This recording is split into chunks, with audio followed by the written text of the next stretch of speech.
तब भी तुम वहाँ जाना चाहते हो? तब भी तुमने हमसे सच छुपाया?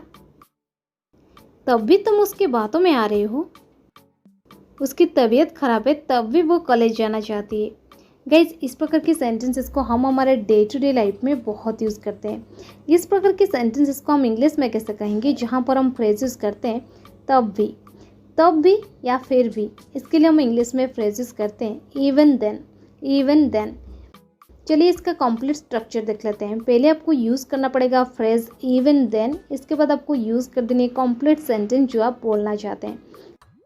चलिए कुछ एग्जांपल्स लेते हैं ताकि आपको ये स्ट्रक्चर और अच्छे से क्लियर हो जाए। तब भी तुम वहाँ जाना चाहते हो? Even then you want to go there. Even then you want to go there. उसने उनसे बदतमीजी की तब भी उन्होंने उसे कुछ नहीं कहा। He misbehaved with them, even then they didn't say anything to him. He misbehaved with them, even then they didn't say anything to him. तब भी उसने मेरी मदद की। Even then he helped me. Even then he helped me. तब भी तुमने हमसे सच छुपाया। Even then you hid the truth from us. Even then you hid the truth from us. तब भी तुम उसकी बातों में आ रहे हो। Even then you are getting into her words. Even then you are getting into her words.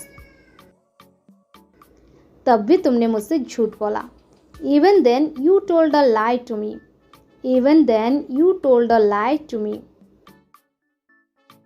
कल राहुल का एग्ज़ाम है तब भी वो नहीं पढ़ रहा। Tomorrow is Rahul's exam. Even then he is not studying.